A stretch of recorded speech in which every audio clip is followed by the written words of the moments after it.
Bismillahirrahmanirrahim. Assalamualaikum warahmatullahi wabarakatuh. Bismillah, innal hamdalillah nahmaduhu wa nasta'inuhu wa nastaghfiruh wa na'udzu billahi min shururi anfusina wa min sayyiati a'malina. May yahdihillahu fala mudilla lahu wa may yudlil fala tajida lahu waliyyan mursyida. Asyhadu an la ilaha illallah wahdahu la syarika lah wa asyhadu anna sayyidana Muhammadan abduhu wa rasuluhu la nabiyya ba'dah. Allahumma fasalli wa sallim wa barik wa karrim wa majid ala sayyidina wa habibina wa maulana Muhammadin wa ala alihi wa sahbihi wa tabi'in wa man tabi'ahum bi ihsan ila yaumiddin wa ba'd. Hadirkan mukabarin para ahli ulama, para tokoh masyarakat yang maaf ini. Tadi saya lupa nanya Ustaz dulu siapa yang masih sebut, mohon maaf ini. Pokoknya semuanya insya Allah dimuliakan oleh Allah, khususnya Dewan Kemakmuran Masjid. Semoga Allah membantu tugas mereka di dalam lunasi masjid ini. Alhamdulillah kita bersyukur pagi hari ini bahwa Bapak Ibu berkumpul di masjid yang luar biasa nyaman ini, kecil dan nyaman ya Pak ya.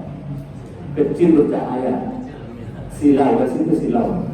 Bercahayanya nggak tahu kenapa tapi silau sih. Tapi alhamdulillah kita berkumpul di masjid ini atas nikmat Allah Subhanahu wa Ta'ala. Yang nikmat itu kalau dihitung Pak tidak terhingga ke atas. Allah mengatakan apa? Wa in ta'uddu nikmatallahi la tuhsuha. Jika kalian mencoba untuk menghitung nikmat Allah dari nikmat hidup nyaman, rumah nyaman, mobil sudah ada, masjid sudah bagus, cuma kurang lunas nih ya masjid ini.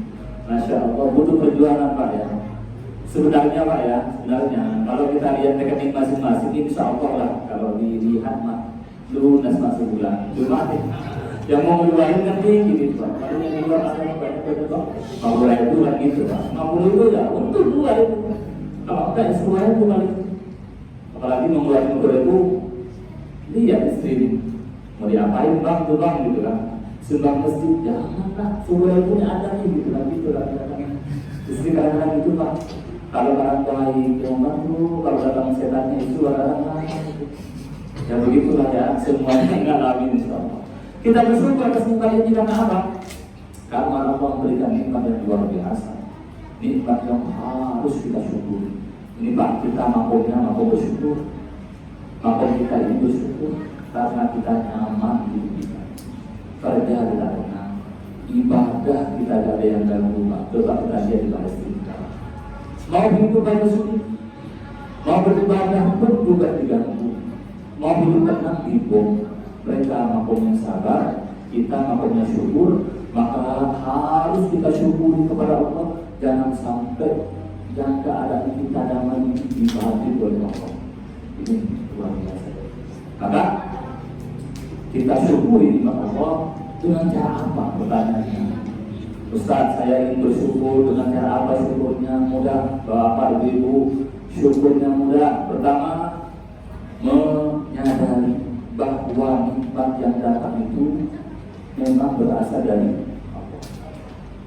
Sampai kita tahu bahwa yang memberikan semuanya Allah, bahwa yang mengatur kita di mana ada keseimbangan Allah.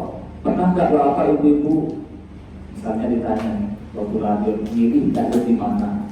Nah, berapa rezekinya? Nggak ada. Tahu-tahu alhamdulillah dapat di keluarga yang baik, kemudian kerjaan juga baik, sekolah juga lancar misalnya. Itu semuanya harus syukur. Jadi menyadari itu dari Allah itu sudah bagian dari syukur. Itu dasar kita untuk bersyukur selanjutnya. Kemudian bersyukur dengan apa? Dengan mengagungkan nikmat Allah. Kita melihatkan nikmat Allah. Kita anggap apa yang Allah berikan kepada kita itu sudah luar biasa. Luar biasa. Karena begini, banyak orang yang bersyukur itu sebab utamanya, ini sebabnya banyak, sering membanding-bandingkan dengan orang lain. Itu luar biasa. Bahayanya membanding-bandingkan. Saya rumahnya sekian, coba si aneh rumahnya dibuang lagi. Padahal kalau dia lihat di pinggirnya lagi ada yang gak punya rumah. Wah, saya mobilnya cuma kayak gini. Coba sih itu, mobilnya itu kan itu. Gara-gara bandingkan, maka kemudian dia kufur kepada Allah. Kemudian dia tidak berterima kasih, tidak bersyukur kepada Allah. Kemudian disalahkan, apa sih bapak enggak kerjakan gitu? Coba dia kerja, mobil saya kan dua lagi. Begitu Pak. Di rumahnya ada di rumah, di kampung saya pernah begitu. Ada anak dia marah-marah terus bapaknya gitu. Bapak kenapa sih bapak gak di rumah pagi kata gitu? Coba di rumah kita sih enak, nggak harus nyampur, nggak harus kerja kata gitu. Begitu terus nyalakan bapaknya. Bapaknya bilang, kalau saya juga sendiri punya anak, nggak mungkin pilihannya saya sendiri punya anak Rabi Ahmad gitu. Kalau punya anak Rabi Ahmad kan enak saya kaya kata gitu. Maka membandingkan kondisi kita itu yang harusnya sudah luar biasa. Kita sehat, bisa jalan, bisa bekerja, bisa menghirup nafas, keluarga juga nyaman semuanya. Itu sudah lebih begitu. Maka kita syukuri iman kita agar kemudian Allah menambahkan nikmatnya. Kemudian setelah kita sadar, kita agungkan, kemudian kita masukkan kepada syukur dalam lisan. Maka kemudian dalam hadis Al-Baqarah lalu yang roju kata Rasulullah Pak ya, ini bukan kata saya. Kalau kata saya buang aja Pak. Tapi Rasulullah mengatakan kalau apa lalu yang roju hadunya di aslinya. Kalau seseorang diberikan dunia dengan segala isinya kata Rasulullah, summa qala alhamdulillah, kemudian dia mengatakan alhamdulillah. Maka kata Rasulullah, maka berbuat alhamdulillah. Maka kata-katanya alhamdulillah itu jauh lebih utama, lebih tinggi derajatnya ketimbang dunia itu sendiri. Maka kalau kita bernikmat alhamdulillah, bisa minum kopi alhamdulillah. Saya coba dulu Pak ya, saya pernah alhamdulillah. Saya ngomong-ngomong nanti yang di dari awal dari dulu.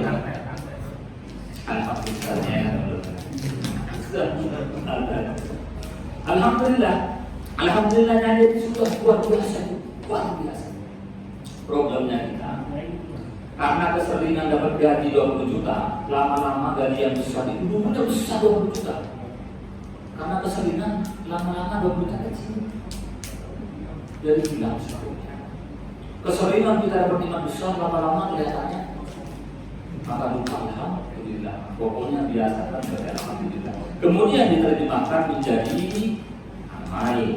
Kemudian kita terjemahkan menjadi ibadah. Nah, kemudian semua anggota tubuh kita ini Pak ya, tangan kita gunakan mengambil yang baik, kaki diajak melangkah kepada yang baik. Jangan kalau giliran ke konser aja jalannya gitu. Ke masjid lama itu di koma. Giliran imamnya baca al-a'la, bukan di belakang imam nama aja al-a'la gitu. Padahal al-a'la al-wasyiyah sama nama misalnya. Maaf ya, sholat Jumat ditegur gara-gara apa? Al-a'la al-wasyiyah.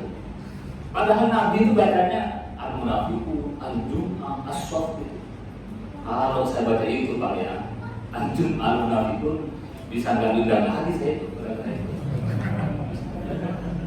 Kalau masih kepanjangan Pak, ngomel jangan. Nah begitu ya. Oleh karenanya kita gunakan semua tubuh kita melihat kita itu kepada yang baik. Melihat Pak ya, yang dilihat juga mesti yang kelihatan tidak. Kita lihat nih, ketika kita buka HP nih, apalagi yang punya TikTok ini, apa yang kita pantengin ya? Kalau ada ceramah, ada tulisan hadis, cukup ada sudah nggak balik lagi kan? Gimana caranya? Kenceng banget gitu kan? Kalau ada yang yang joget lagi, masih SMA kan gitu, masih SMA kan luar biasa. Nilainya 4 kali. Itu kan masuk minat. Maka jangan cukup hanya alhamdulillah, tapi apa? Kita gunakan seluruh anggota tubuh kita untuk beribadah kepada. Kemudian salam dan salam kita aturkan kepada Rasulullah Sallallahu Alaihi Wasallam, yang mana beliau adalah uswah kita, qudwah kita, orang yang harus kita contoh dalam kehidupan sehari-hari. Kalau kita ingin ibadah, contohnya siapa? Rasulullah. Kalau kita ingin bermuamalah, contohnya siapa? Rasulullah. Maka kemudian Rasulullah itu adalah harus dijadikan parameter kita dalam beribadah. dijadikan ukuran kita, tolak ukur kita dalam bermuamalah, di dalam berakhlak, di dalam bersikap, di dalam kita memperlakukan lingkungan pun Nabi juga harus menjadi sandaran kita. Kenapa begitu? Karena Allah menurunkan Nabi Muhammad SAW sebagai uswah, sebagai suri tauladan. Kemudian ketika kita mencontoh, maka akan timbullah cinta pada Nabi Sallallahu Alaihi Wasallam. Bapak, ibu-ibu yang dimuliakan Allah, yang paling unik banget, termasuk yang harus kita contoh dari Nabi. Ini masuk ke tema ini kita ya. Nanti kalau ternyata temanya nggak menarik, kita pindah lagi ke yang lain. Rasulullah itu dalam hadis Sahih Muslim, Sahih Muslim, jadi nggak main-main hadis. Anas bin Malik mengatakan Rasulullah ketika datang dalam sebuah perjalanan, beliau miliknya waktu duha. Karena dari kemudian Madinah ya, ketika datang ke Madinah ini sekali dari perjalanan, baik dari perjalanan perang atau kunjungan atau ziarah apapun itu, Nabi biasanya miliknya waktu duha, nggak milik malam hari. Kemudian ketika datang ke Madinah, tempat pertama kali yang dikunjungi Nabi itu apa? Saya tebak apa dong? Masjid Pak. Maka Nabi kemudian capek Pak ya, jalannya nggak pakai mobil, bukan pakai pesawat, bukan. Kadang jalan kaki. Kadang pun ya kalau Nabi beruntung juga kadang-kadang pakai unta. Itu pun kalau sedang jihad, Nabi kadang-kadang untanya gantian dengan yang lain. Pernah Nabi juga dia dengan wanita dari sebagainya. Maka Nabi ketika yang dulu dari Madinah datang ke Madinah, yang dahulu di masjid, mulai dengan masjid Pak. Pernah nggak kita datang dari jalan, kemudian dari Aceh, dari Lampung, dari Surabaya, datang kemudian ke masjid sholat 2 rakaat? Kalau ada itu saya ceritakan Pak. Yang ada kita enggak, yang ada Pak. Alasan jetret kan musim panas 3 hari nggak masjid. Apa itu perjalanan itu? Dikiranya ketika ada perjalanan musim, kemudian sholat jamaah misalnya enggak, jamaah kan wajib Pak ya, tapi fardunya kifayah ya, fardu kifayah. Dikiranya ketika dia akan ada perjalanan, kemudian sampai 3 hari masih rukhsah. Bahkan Nabi itu datang ke Madinah, yang dicari pertama kali bukan istrinya, bukan Aisyah itu, bukan Aisyah yang Humairah, bukan Pak. Kita juga rumah bukan Aisyah, Humairah bibinya juga enggak. Itu dulu yang dicari kan gitu. Enggak begitu. Ke masjid Nabi, sholat 2 rakaat. Kemudian dalam syaratnya disebutkan sholat 2 rakaat, kemudian lama gitu. Masih sholatnya lama, kemudian duduk. Seolah-olah Nabi itu melepas rindu ke masjid. Jadi Nabi itu duduk di masjid. Kayak tempat nyantainya itu loh ya. Tempat nyantai itu di masjid. Tempatnya Nabi nyaman itu di mana? Di masjid. Duduk nyaman. Makanya DKM pun juga, karena kita sekarang bukan era sahabat ya, bukan era Nabi. Kemudian kalau era mereka kan masjid apapun itu tanpa atap, ada atap semuanya, pokoknya masjid pokoknya nyaman saya gitu. Sekarang DKM karena sudah ya bukan era Nabi, umatnya juga malas semuanya kan. Ya kita coba kondisikan masjid senyaman mungkin. Jangan ada masjid Pak. Udah panas pakai kipas doang. Giliran habis sholat, belum selesai dikit dimatikan semuanya. Hebat begitu. Cuma akan panas. Belum apa, isya udah mau dikunci masjidnya. Jangan begitu. Kita usahakan selama demi kegiatan ibadah, biarkan orang nyaman di dalam masjid. Toh yang bayarkan semuanya, insya Allah yang bayarkan dapat pahala. Semua dari kas dari kita bersama. Kalaupun digunakan beribadah oleh yang lain, kita tidak akan rugi. Kalau kita pakai di rumah, beli listrik banyak, pokoknya isi sejuta misalnya, dipakainya nonton TV. Yang diputar kan Netflix kan. Karena sianida lagi kan. Saya jadi bingung biasanya ini gara-gara kopi aja. Jangan ada sedikit enggak. mungkin lah dia masih ini ngasih jalan. Apa untungnya juga saya kan. Tapi alhamdulillah, Nabi mulai masjid kemudian duduk nyaman. Baru kemudian setelah duha baliklah ke rumah dia. Habis itu duhurnya balik ke masjid lagi. Itulah tempat paling nyamannya Nabi. Kemudian kenapa kok begitu? Itu menandakan bahwa Nabi itu sangat-sangat mencintai masjid. Ya Pak ya, masjid itu adalah rumah Allah di muka bumi. Masjid itu adalah Baitullah fil ardh. Maka orang yang mencintai masjid artinya mencintai Allah Subhanahu wa Ta'ala. Dan kemudian orang yang memakmurkan masjid artinya adalah orang-orang yang menjadi ahlullah di muka bumi. Kalau kita ingin menjadi ahlullah di muka bumi, maka kita harus senantiasa senang ke masjid. Kemudian begini Pak, ada hadis lain luar biasa hadisnya. Ini kan begini Pak ya. Nabi pernah menjelaskan ada 7 golongan. Ini sering kita bahas 7 golongan, 7 ini ya. Dan dia sebut dari 7. Sab'atun yudhilluhumullahu yauma la dhilla illa dhilluh.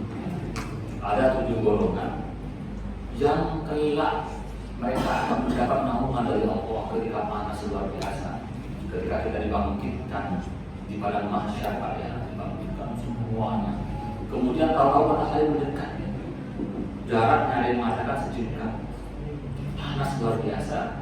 Maka Rasulullah mengatakan ada 7 kelompok dari orang-orang muslim ini yang kelak akan mendapatkan naungan dari Allah, dingin, yang lain panas. Kemudian keringatnya ada yang sampai ke lutut, ada yang sampai ke atas, ada yang tenggelam dengan dirinya. Dan dia enak pakai ada AC-nya. Ada yang mengatakan bahwa bahkan bernaung di bawah arasy. Siapa kelompoknya? Banyak. Coba yang ketiga. Maaf saya baca mereka ada salah ini juga. Ustadznya juga ya Ustadz nggak hafal juga. Maka saya baca dulu bahasa saya. Nomor 3 kata Rasulullah, waradudul qalbuhu mu'adzabun di masjid. Kalau yang pertama setakut Pak. Yang pertama tadinya imamun adil. Kalau bahasa imamun adil takutnya kesleo sana di kesleo mana ini bergantikan. Kalau sekarang kan sudah ada pilpres lagi, bahas itu bisa berbahaya Pak. Jadi kita tidak hari yang lain. Nomor 3 kata Rasulullah, waradudul qalbuhu mu'adzabun di masjid atau di masjid dengan banyak khilaf kalimat. Nomor 3 ini kata Nabi, orang yang hatinya itu senantiasa bertaut, bergantung, berhubungan dengan masjid. Maka kelak orang yang senang ke masjid, hatinya bergantung ke masjid, maka kelak akan mendapatkan keutamaan naungan dari Allah Subhanahu wa Ta'ala. Ini pertanyaannya, mau nggak ini dapat naungan? Kayaknya nggak mau semuanya, kayaknya tidak mau deh. Kayak ragu gitu, mending panas gitu kan. Karena sudah terbiasa, sekarang panas Pak ya. Di luar panas kok sudah biasa. Dikiranya nanti di akhirat panasnya kayak gini, enggak beda. Sudah terlatih sekarang kan sudah kemarau gitu. Nanti bisa tidak terlatih, enggak beda. Panas luar biasa. Ini Pak hanya kemarau 2 bulan sudah panas luar biasa, dia sudah mengeluh Pak. Air sudah banyak habis di mana-mana. Kalau sampai di atas 1 jengkal, selesai Pak. Panas sampai total mendidih. Panas.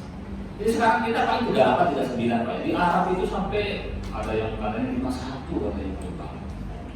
51 itu luar biasa.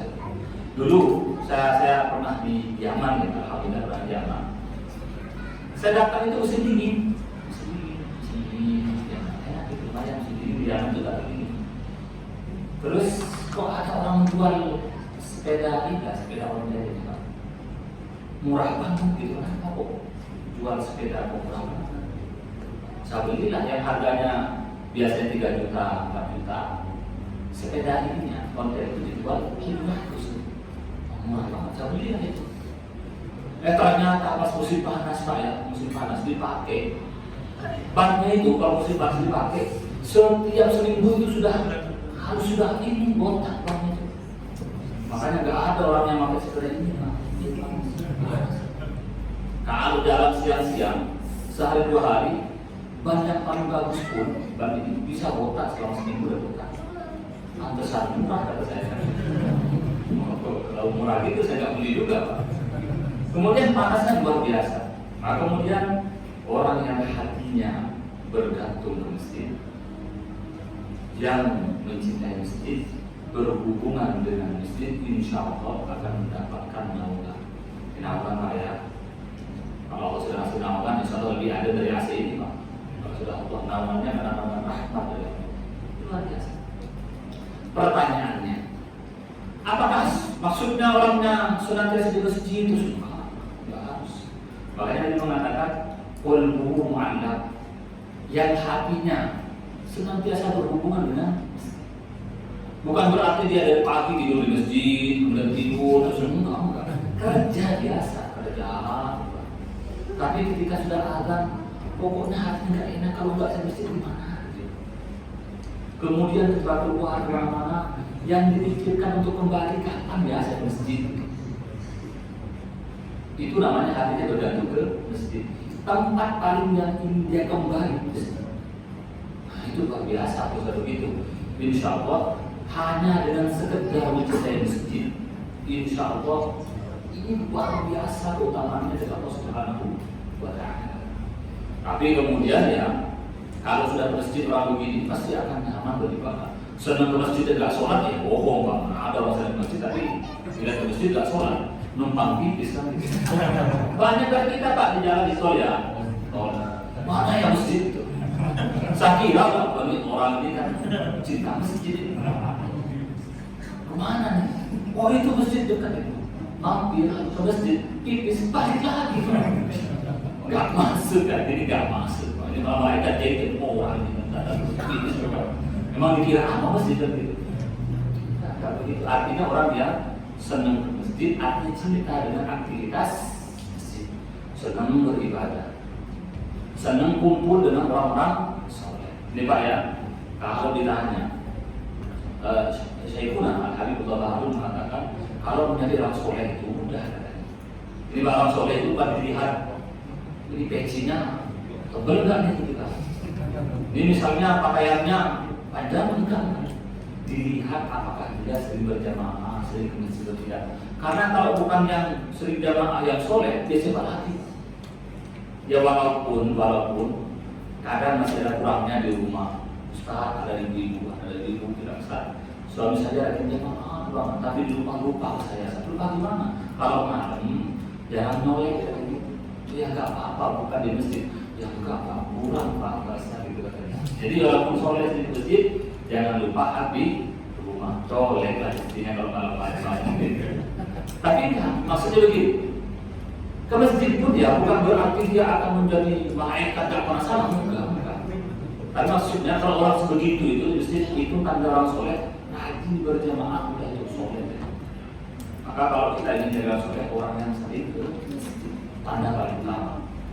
Karena apa? Allah mengatakan innama ya'muru masajidallah liman amana billahi wal yawmil akhir wa aqama sholata wa ata zakata wa lam yakhsha illallah. Sesungguhnya orang yang memakmurkan masjid, makmur itu amar ya'mur itu dari bahasa Arab itu.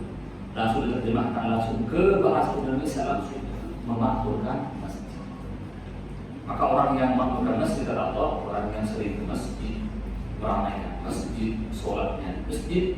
Kemudian apa? Allah mengatakan dialah orang yang beriman kepada Allah. Dialah orang yang iman kepada hari akhir. Dialah orang yang melaksanakan sholat, menunaikan zakat. Orang begini. Kalau ada orang saya iman kepada Allah, tidak ada imannya yang seperti saya, fortune semuanya kalah ke saya, ke masjid gak pernah, bohong. Iman itu kalau cuma sekedar mencapai ya, anak kecil juga bisa.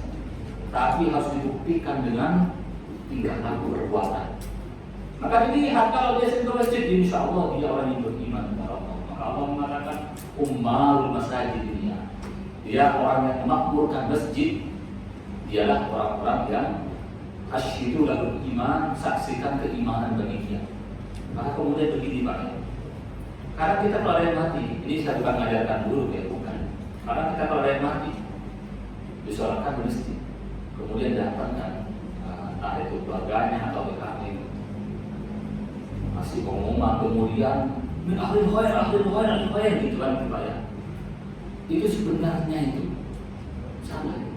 Salahnya kenapa? Itu kadang-kadang jadi formalitas.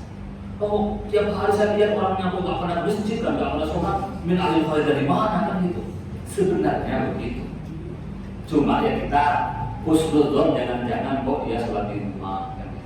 Husnudzon kok sholatnya di masjid lain kan lebih besar gitu kan.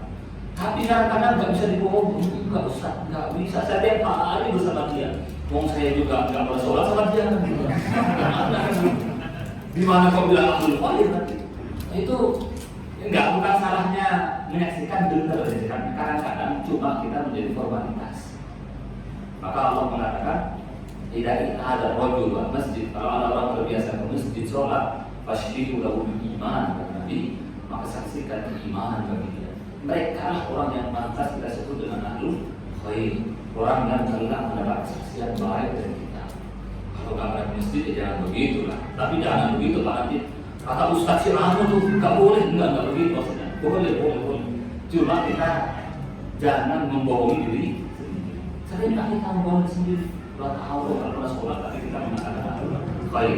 Ahlul khair itu orang sholat itu yang paling utama, orang yang sering ke masjid untuk sholat berjamaah. Kemudian memakmurkan masjid. Ingat ya, makmur dari bahasa Arab. Innama yu'ambiru masajidallah, amar yu'ambiru makmur. Yang paling aneh lagi, kita kenal dewan kemakmuran masjid Pak ya. Dewan kemakmuran di dewan ini artinya kumpulan yang menjadi pengurus masjid. Ini harusnya dia orang yang paling memakmurkan masjid. Karena saya datang ke pengajian, jamaahnya datang, ustadznya datang, DKM-nya nggak ada. Ini salah kan? Salah, sebenarnya salah. Ya memang bukan begitu ya, maksudnya seharusnya. Tapi kan DKM juga sibuk, ya sibuk. Tapi kan sibuk mulu kan gitu ya. Kemarin nonton bola, sekarang jalan-jalan gitu. Kapan gak sibuk semuanya sibuk. Tapi memang seharusnya kalau DKM itu memulai pertama kali mencontohkan, insya Allah maka masjid juga akan hidup, akan memancing jamaahnya. Juga ya, zaman kita marah-marah ke ini warganya nggak pernah datang, orang semuanya kan gitu, nggak pernah masjid, ya begitu. Contohkan dulu, jangan berharap besok langsung ikut, enggak. Kadang setahun, kadang 2 tahun, kadang 3 tahun, baru lama-lama akan ramai kan makmur masjidnya. Maka DKM juga harus mencontohkan yang baik, mencontohkan untuk memakmurkan masjid dulu, baru kemudian yang lain insya Allah akan. Kemudian Rasulullah yang mungkin juga mengatakan begini dalam sebuah hadis, mengatakan sesungguhnya orang yang ke masjid itu pahalanya luar biasa, bahkan melangkahnya ke masjid Pak dihitung. Karena pernah ada Banu Salamah namanya, ada suku Banu Salamah, dia izin ya Rasulullah, saya ingin pindah ke bikin masjid ya Rasul. Kenapa Banu Salamah? Karena dia dekat ke masjid. Ini Pak, bayangkan misalnya ada suatu kampung, dia sengaja juga semuanya karena ingin dekat ke masjid Rasulullah. Tapi Rasulullah mengatakan, dia walaupun dia Banu Salamah, dia walaupun dia tetap kalian di rumah kalian, karena semua langkah kalian insya Allah dicatat oleh Allah semua langkah. Jadi Pak, ada jamaah usir kadang-kadang jamaah sekarang nih, apalagi yang di jamaah ini apa namanya rumahan yang pinternya nanggung itu kan usir. Ustaz, saya ke masjid gak berjalan kaki pakai motor, Ustaz, gimana dihitungnya kayak gitu? Dulu kan dihitungnya pakai jalan kaki, saya nggak ke masjid, sekarang nggak ke masjid nggak pakai jalan kaki, pakai motor kayak gitu. Hitungnya gimana, Ustaz? Ya harus inilah, ya udah setiap putaran roda pasti akan dihitung oleh. Jangan khawatir. Itu sudah Allah yang menjanjikan. Insya Allah kalau sudah sering ke masjid, maka kita akan menjadi orang soleh, pahalanya luar biasa, langkah kakinya juga dihitung menjadi pahala, di jamnya di masjid pun juga berpahala. Maka kata Rasulullah dalam sebuah hadis, orang yang diam di masjid maka dihitung menjadi beribadah sholat selama dia berada di masjid. Rasulullah mengatakan, summa akan masjid la yuridu sholat, kemudian dia datang ke masjid tidak bermaksud apa-apa kecuali sholat, maka dia dicatat dalam pahala sholat walaupun dia belum sholat. Di masjid dia duduk nih, nunggu imam, nunggu yang ada. Selesai sholat duduk berdiri. Selama dia masih di masjid sebabnya sholat, insya Allah dihitung pahala orang yang sholat. Misalnya habis subuh ini kita duduk, ada masjid salim kayak itu, ada masjid salim kan ya, yang datang banyak. Alhamdulillah itu meragukan. Karena aku lihat duduklah di masjid, mendengarkan orang ayat. Karena kita kalau mendengar orang gosip nikmat gitu. Kalau TV sudah gosip, itu musik jam itu kayaknya, oh ya podcast. Sejam itu gak terasa. Kalau dengar kajian, 15 menit kaki lu semutan. Selesai. Bersihlah selesai. Di balik belakang sudah, di balik depan lagi sudah, masih kesemutan. Itu tandanya memang kitanya tidak terbiasa untuk baik. Kalau Pak ya sudah senang, mau sejam, 2 jam, setengah hari biasa. Ini contoh Pak ya, contoh ya. Yang nggak senang mancing, tahu orang mancing kan Pak ya? Cuma, gitu kan. Terus duduk sampai siang.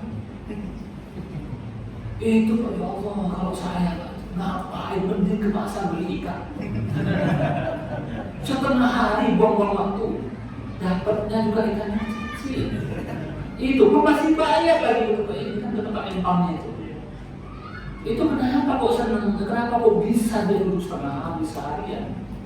Karena sudah cinta dengan mancing. Contoh lain Pak ya, contoh lain. Yang bagi saya itu gak habis pikir. Ini anak muda, bahkan di rumah saya itu ada yang bisa main game dari jam 8, 9 malam bisa sampai subuh. Kok gak semutan gitu kan? Kok enggak dia sampai lupa makan, ibunya nak makan dulu nak, lupa makan dia. Ada yang sampai gara-gara lupa makan sampai sakit. Kok bisa segitunya? Padahal dengan game dia bukannya haram ya. Selama dia tidak buang-buang, tidak menyebabkan menghilangkan kewajiban, misalnya sampai tidak sholat, atau dia sampai tidak nyolong uang emaknya, kan banyak nyolong emaknya, luar biasa. Ada orang yang berita itu sampai anaknya bupati di mana gitu sampai berapa puluh juta gitu hanya beli. Tapi nikmat dia, di botol anak putar kiri, nggak bisa duduk tidur lagi. Gila masuk kajian Pak, wah luar biasa kajian. 15 menit sudah ada muka amir kayak dorong masjid asing apa dia gitu kan untuk bawahnya kan pura-pura di suka aku dan biasa gitu. Itu karena kita tidak tahu keutamaan majelis juga tidak membiasakan diri untuk mencintai majelis. Padahal itu luar biasa. Pelayanan game itu tidak hanya ngapain kan kalau semalaman dari hidupnya main game dapat apa dan juga ada waktunya rugi. Bukan melarang main game ya, main game itu hukumnya mubah, boleh-boleh saja asalkan tidak sampai menghilangkan kewajiban, tidak sampai menyebabkan mudarat, tidak sampai menyebabkan maksiat misalnya sebagainya. Ya kayak yang mubah yang lain kan boleh. Kalau sampai taruhan ya haram. Kalau sampai keluar kata-kata kotor Pak. Saya jarang pernah main game itu. Anak-anak muda itu belum main game. Astagfirullah. Allahu Akbar. Yang ada coba dia. Enggak masa ada tiga kan? Hanya kami ngumpul nobar itu yang berubah lagi. Yang kedua itu nama maaf ya, nama hewan. Yang keluar yang jelas bukan jerapah bukan begitu. Atau ya tahu sendiri katanya bukan jerapah, bukan ayam, bukan. Itu hewan-hewan yang memang sudah kita dengarnya itu. Dan itu nikmat katanya. Makanya ini Pak ya anak kecil. Kalau sudah ngomong Ani itu sudah begitu, sudah teriak dari hati banget. Wah itu, seolah ada yang keluar yang dari kemarin nggak keluar. Wah gitu. Dan nyaman lagi. Satunya bilang apa ya, nama hewan yang sini, ini ketawa. Dibalas lagi dengan hewan yang lain, ketawa juga. Giliran yang baik, tapi memang normal Pak, normal. Karena yang baik itu berat. Kata Allah SWT kepada Muhammad baik, bukan kita. Inna sanulqi 'alaika qawlan tsaqila. Kami turunkan kepada kamu wahai Muhammad sebuah perkataan firman yang berat. Berat nafalnya, berat jaganya, berat memahaminya. Maka ketika kita baca Quran, baca Quran. Ini problemnya nih, Quran nih. Baca Quran itu mau mulainya malas mau buka itu berat. Ini Pak, cover itu kan beratnya nggak berapa gram kan ya, covernya Quran itu. Bukanya gimana itu kan? Kalau sudah terbuka, ada WA, WA dulu. Kalau kemudian baca, bisa ditanya sendiri nih. Kemudian dibuka nih, sudah baca, dapat satu halaman udah dipakai berkumpul. Kayak di belakang kayak duduk di atas apa gitu kan, panas di pantai. Bahayanya, giliran kalau kita bisa tahan sampai satu juz dibaca Quran ya, setannya nih sudah merasa paling alim, paling hebat, paling soleh sekolah. Giliran nggak baca, malas giliran baca. Oh nggak ada yang paling soleh di sekolah saja paling soleh. Dia ini satu juz di sana. Mana yang lain? Berapa kamu? Satu halaman satu juz. Ini bahaya jika kebanyakan begitu Pak, malas mulainya. Giliran sudah bisa sombong luar biasa. Ini kebaikan begitu. Maka biasakan ke masjid, duduk pertama semua Pak ya. Kalian tak bisa tanya semuanya. Yang orang pertama kali ngegame itu sudah pasti contoh tangannya. Orang yang belajar kita misalnya pasti di sininya pasti ada itu. Tapi karena dia maksakan, dibiasakan lama-lama dia mampu sejam, 2 jam, 3 jam, 40 jam lama. Maka semuanya majlis taklim juga sama. Kalau kita paksakan yang pertama itu capek, yang pertama itu kemudian kesemutan semuanya. Nanti lama-lama biasa Pak.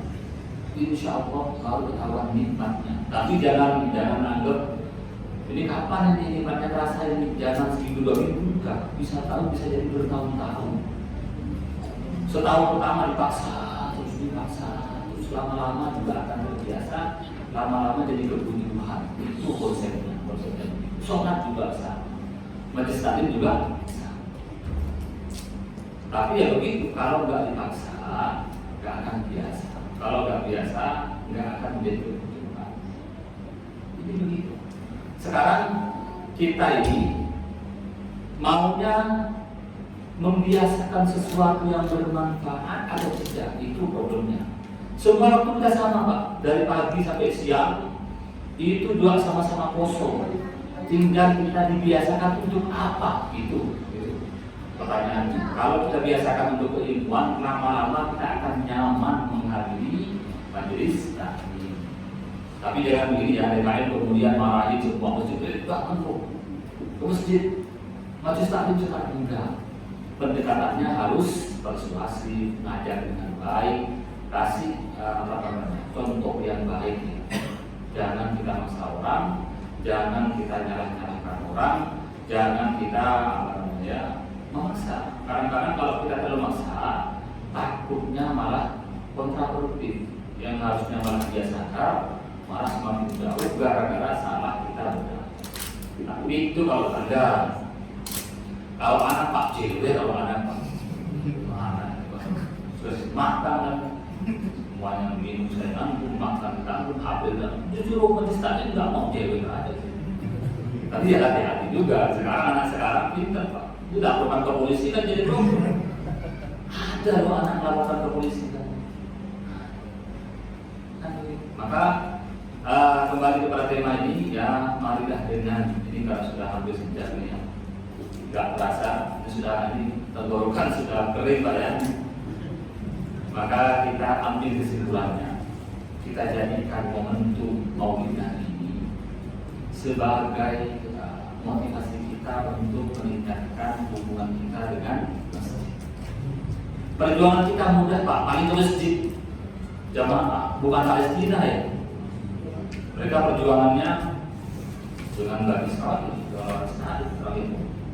perjuangannya menunggu entah lagi ada bom atau tidak lagi. Kita perjuangannya mudah, mau ke masjid atau tidak di rumah. Maka kita tingkatkan hubungan ke masjid, tingkatkan pula kegemaran kita, cinta kita kepada masjid, khususnya kegiatan di masjid, apalagi yang berhubungan dengan keilmuan. Itu semua kembalinya kepada kita. Maka melalui Maulid Nabi, yang mana ini merupakan cara kita mencintai Nabi, cara kita mensyukuri Allah mengutus Nabi kepada kita. Maulid Nabi ini kita tingkatkan amal baik kita. Dan terakhir ini luar biasa nih. Ingat Pak ya, Nabi pernah mengatakan almarhum man ahab. Terakhir orang itu kata Rasulullah, Allah akan bersama orang yang mencintai. Maka kalau kita mencintai Rasulullah, insya Allah kita akan digabung dengan Rasulullah. Kalau kita mencintai sahabat, Allah akan bersama sahabat. Mencintai ulama, maka kita akan digabung dengan ulama. Maka Rasulullah mengatakan almarhum man ahab. Orang itu Allah akan bersama dengan orang yang dicintai. Maka pilih-pilihlah siapa yang dicintai agar kita digabung dengan orang yang kita cintai itu. Tapi ya kalau salah mencintai repot Pak. Yang cinta itu bukan ini ya. Yang kita ngefans, bahasa sekarang yang kita ngefans gitu ya. Favorit kita siapa? Kita kalau ditanya cinta gak pernah dicinta. Senang gak pernah disenang. Ngefans atau ulama juga gitu. Tapi giliran ada hal-hal yang berhubungan dengan Nabi, malas itu. Kalau ada hal-hal sunnah dengan Nabi, malas nonton. Sebenarnya itu mudah ya. Kalau kita ingin tahu apakah seseorang cinta pada Nabi, lihat dari tampilan luarnya. Kalau cara berpakaiannya, potongan rambutnya Pak, potongan rambutnya misalnya. Karena Nabi itu potongan rambutnya walaupun tidak mesti sama, tapi Nabi menunjukkan kesopanan kaki misalnya.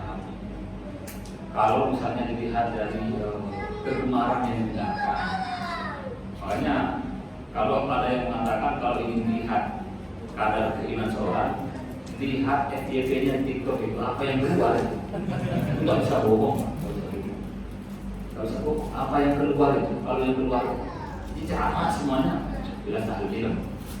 Tapi yang kalau yang keluar semuanya joget-joget, sebenarnya cinta ke Nabi. Tapi ini keluar terus kita nggak tahu enggak. Karena memang algoritma semua media sosial akan mendekatkan kita yang itu kan. Memang dari semuanya ceramah ada satu yang joget. Kalau dibiarkan yang joget itu hilang lagi yang ceramah yang keluar. Karena walaupun kita nge-like yang joget-joget misalnya, nanti ada ceramah satu. Kalau dibiarkan hilang lagi keluar yang mirip. Kalau kita buka Instagram,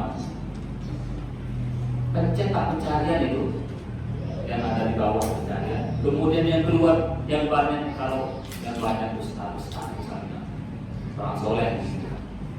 Kalau yang keluar selebgram ini kan soleh, tapi memang solehnya telah masih belum.